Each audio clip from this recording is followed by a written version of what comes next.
I just want to say happy Monday. The weather is beautiful. We have another very busy week here at the White House, as you know. The Chancellor of Germany will be here later this week on Thursday for a visit with the President. The President will also be holding a roundtable with law enforcement later this week as well. Today he is packed with meetings and calls on all of the challenges our country faces, but there's a lot of good news on the economic front as well. You see the inflation report. Inflation is down. We saw a report this morning showing that incomes are up. Consumer confidence in May jumped to the highest it has had a month jump in 4 years. So there's a lot of good news. There's a lot of work to do, and the President's hard at it. So why don't I take a few questions? Caroline. What can you say to the Jewish community today to ensure that the White House is doing everything they can to keep them safe after the horrific attack in Boulder, and also the 2 Israeli embassy staff who were targeted just last week here in our nation's capital? Yeah, we have seen 2 horrific cases of anti-Semitic violence in our country in the last 2 weeks, and it is unacceptable to this President and this White House. And rest assured, to all Jewish Americans across our great country, this President has your back, and he's not going to allow anyone to take part in violent terrorism, acts of terrorism in our country. And that's what this case in Boulder, Colorado is being investigated as. Kudos to our FBI Director, Kash Patel, for immediately calling this a targeted terrorist attack. That's clearly what it was. But I'd also like to point out that this administration has done more than any administration to curb this violence and to curb illegal immigration. We secured our border in record time, but we're also tightening up our visa process and our legal immigration process.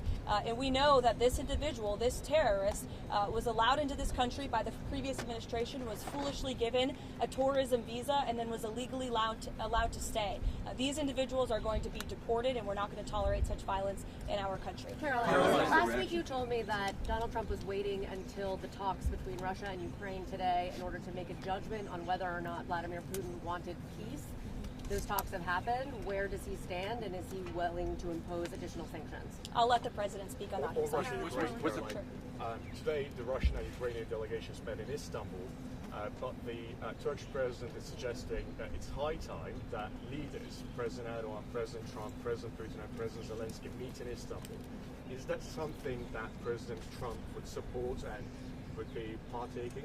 Well, the President has said he's open to it if it comes to that, but he wants both of these leaders and both sides to sit down at the table together. And we saw them do that at the urging of President Trump today. But as for how the President feels about those talks and what took place there, I'll let him speak on that. What's the President's reaction to that Ukrainian drone attack, stunning drone attack on Russian airbase? I'm sure he saw that. What's his reaction? Well, look, the reaction is this war needs to come to an end, and this war has been brutal from both sides. Too many people have died, and the President wants this war to end at the negotiating table, and he's made that very clear to both leaders, both publicly and privately.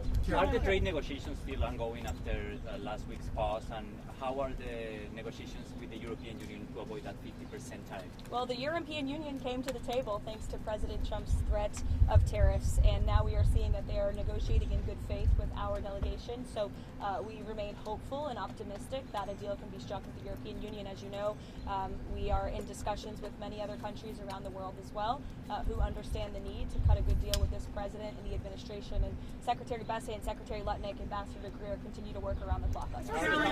These attacks are concerning. We saw the firebombing of the Pennsylvania governor's mansion, as well as what happened over at the museum here in Washington, and now this most recent attack. Is there concern in the administration that there could possibly be some sleeper cells here in the United States? What type of pattern is the administration looking at as far as terrorist cells?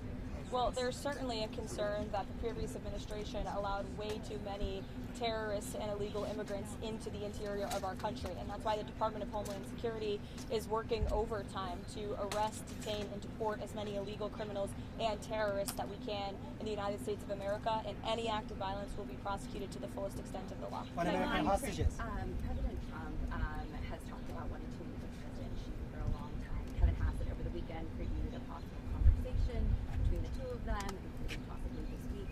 Has that call been scheduled, and what is the President hoping to get out of that call? To the cameras. Well, sure. She asked about the potential call with President Xi. I can confirm that the 2 leaders will likely talk this week. And as always, when there are foreign leader calls, we will provide a readout of those calls. Caroline, Thank you, Caroline.